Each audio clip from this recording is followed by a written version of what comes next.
अस्सलाम वालेकुम, कैसे हैं आप सब। उम्मीद है ठीक होंगे, हैरियत से होंगे। अल्लाह ताला सबको ठीक रखे और अपने हिफ्ज़ मान में रखे।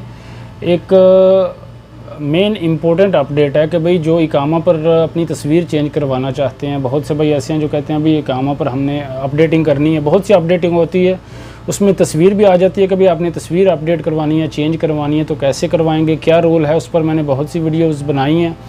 मज़ीद जवाज़ात से भी जो अपडेट आई है आज की डेट में, तो वो मैं आपको बताऊंगा अगस्त में 2023 में की आज की अपडेट है 13/8/2023 के जवाज़ात से। जब ट्विटर में सवाल पूछा गया तस्वीर चेंज करवाने के बारे में, तो इस बारे में जवाज़ात का कहना था कि तस्वीर चेंज करवाने के लिए मस्ट आपके पासपोर्ट पर भी नई तस्वीर होनी चाहिए जो आपने चेंज करवानी है। सबसे पहले तो इकामा पर तस्वीर ऐसे चेंज नहीं होगी। मस्ट या तो तस्वीर पुरानी है या फिर उसमें कोई मसला आ रहा है जो आपके इकामा पर तस्वीर है, शनाख्त में मसला हो रहा है, बहुत 10 साल पहले आप आए हुए हैं या 12 साल पहले और अभी की तस्वीर, अभी का आपका फेस हो रहा है, तो ऐसी सूरत में आप तस्वीर चेंज करवा सकते हैं। मैं आसान लफ्ज़ों में आपको बता रहा हूँ।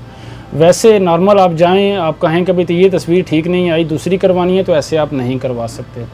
और दूसरी बात, आपने पासपोर्ट पर पहले तस्वीर चेंज करवानी है और उसके बाद आपने अपने कफ़ील से रब्ता करना है। वही जवाज़ात के दफ्तर से रजू करके आपके इकामा पर तस्वीर चेंज करवा सकता है। आपका कफ़ील करवा सकता है। पहले उसने मौद लेना है, अपॉइंटमेंट लेनी है और बाद में उसने जाकर तस्वीर चेंज करवानी है, लेकिन पासपोर्ट पर तस्वीर पहले अपडेट होनी चाहिए मस्त। उम्मीद है आपको डिटेल से समझ आ गई होगी। वीडियो अच्छी लगी हो तो वीडियो को लाइक करें, शेयर करें और चैनल को सब्सक्राइब करना बिल्कुल ना भूलें।